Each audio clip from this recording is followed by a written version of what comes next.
బేతాళ కథలు. మణి చేసిన పరిణయం. పూర్వం కళింగ రాజ్యాన్ని విజయవర్మ అనే రాజు పరిపాలించాడు. అతను యుక్త వయసు రాగానే రాజ్యాభిషేకం చేసుకుని తనకు తగిన రాచకన్యను సునందిని అనేదాన్ని పెళ్ళాడాడు. తర్వాత కొద్ది రోజులకే సునందినికి ఒక విచిత్రమైన వ్యాధి సోకి ఆమె క్రమక్రమంగా క్షీణించసాగింది. ఆమెను పరీక్షించిన రాజవైద్యుడు ఆమెది మానసిక వ్యాధి కాదని, శరీరానికి సంబంధించిందేనని, అయితే దానికి సరైన చికిత్స లేదని, ఎక్కడైనా నాగమణి సంపాదిస్తే దానితో ఆ వ్యాధి సులువుగా నయమవుతుందని చెప్పాడు. 100 ఏళ్లు మనిషి కంటబడకుండా జీవించిన నాగసర్పం తలలో ఆ మణి మొలుస్తుందట. అలాంటి సర్పం ఒకటి వింధ్యారణ్యాలలో తూర్పు ప్రాంతంలో ఉన్నట్లు తెలియవచ్చింది. తన భార్య ఆరోగ్యం గురించి బెంగపడి ఉన్న విజయవర్మ రాజ్యపాలన అంతా తన మంత్రులకు వదిలేసి నాగమణిని తీసుకురావడానికి తన గుర్రం మీద బయలుదేరాడు. అతను అనేక అవాంతరాలను గడిచి కొన్నాళ్లకు వింధ్యారణ్యం చేరుకున్నాడు. ఆ అరణ్యం తూర్పు ప్రాంతంలో సంచరిస్తూ ఉండగా ఒక రాత్రి అంత దూరాన అతనికి వెన్నెల లాంటి కాంతి కనబడింది. ఆ నాగమణి నుంచి వచ్చే కాంతి అయి ఉంటుందనుకొని అటుగా వెళ్ళి ఒక పుట్టను, దాని సమీపంలో ఒక నాగసర్పాన్ని, దాని నెత్తి మీద మణిని చూశాడు. సర్పాన్ని చంపితేనే కానీ మణి రాదు. సర్పాన్ని సమీపించడం ప్రమాదకరం. అందుచేత విజయవర్మ సమీపంలో ఉన్న చెట్టు ఎక్కి తన ఇంటికి బాణం ఎక్కుపెట్టాడు.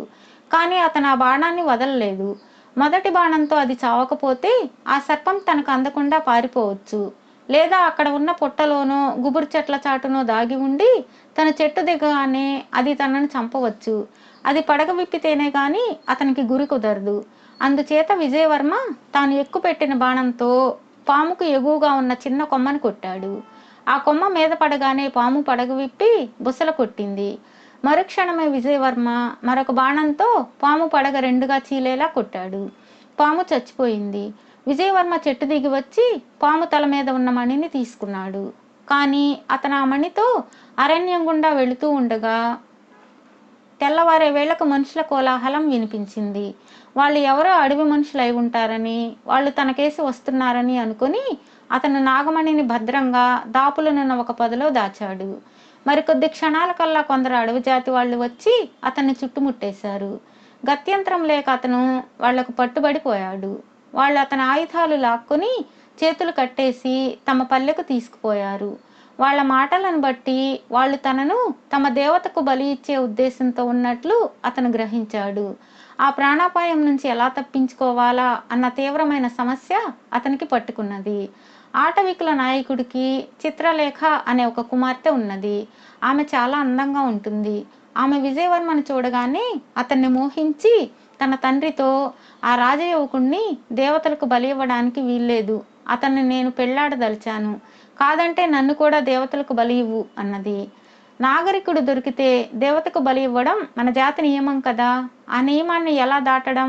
పోనీ ఒక పని చేద్దాం, నేను ఆ యువకుడు పోట్లాడతాం, అతను గెలిస్తే వీరుడి కింద జమ కట్టి విడిచిపెడతాను, ఆ తర్వాత సాధ్యమైతే నువ్వు అతన్ని పెళ్లి చేసుకో, నాకు అభ్యంతరం ఏమీ ఉండదు అన్నాడు చిత్రలేఖ తండ్రి. విజయవర్మకు జాతి నాయకుడికి పోరాటం జరిగింది. చిత్రలేఖ తండ్రి నిజంగానే ఓడాడో కావాలనే ఓడాడో కానీ పోటీలో చివరకు విజయవర్మే గెలిచాడు. తర్వాత చిత్రలేఖ అతని ఎదుటికి వచ్చింది. ఆమె అందం చూసి దిగ్భ్రాంతుడై ఆమెను పెళ్లాడాలన్న కోరికను తనకు తానుగానే బయటపెట్టాడు విజయవర్మ. అతను చిత్రలేఖకు తన సంగతి అంతా చెప్పి తాను నగరానికి వెళ్ళబోతూ చిత్రలేఖను తన వెంట పంపమని ఆమె తండ్రిని అడిగాడు.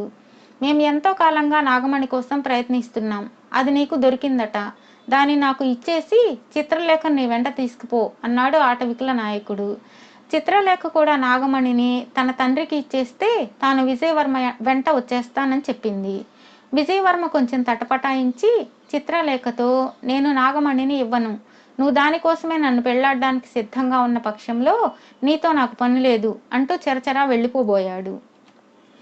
చిత్రలేఖ తండ్రి అతన్ని ఆపి, నాగమణి నాకు అవసరం లేదులే, నువ్వు నాగమణిని నాకు ఇచ్చి ఉంటే చిత్రలేఖ నీకు దక్కి ఉండేదే కాదు, నువ్వు ఆమెను నిరాటంకంగా నీ నగరానికి తీసుకుపోవచ్చు అన్నాడు.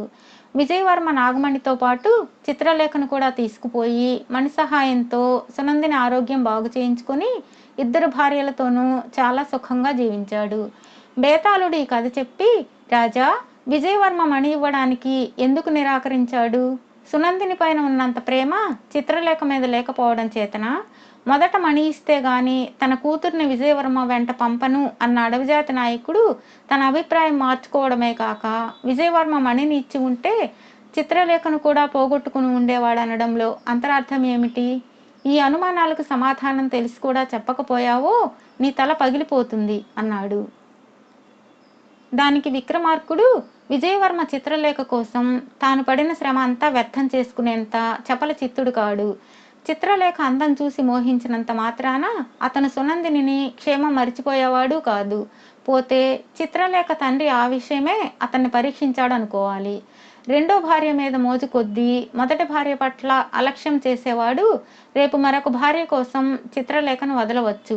విజయవర్మ తన మాట విని మణిని ఇచ్చి ఉంటే ఆయన చిత్రలేఖను అతని వెంట పంపేందుకు నిరాకరించి ఉండేవాడు అని చెప్పాడు. రాజుకు ఈ విధంగా మౌనభంగం కలగగానే బేతాళుడు శవంతో సహా మాయమై తిరిగి చెట్టెక్కాడు.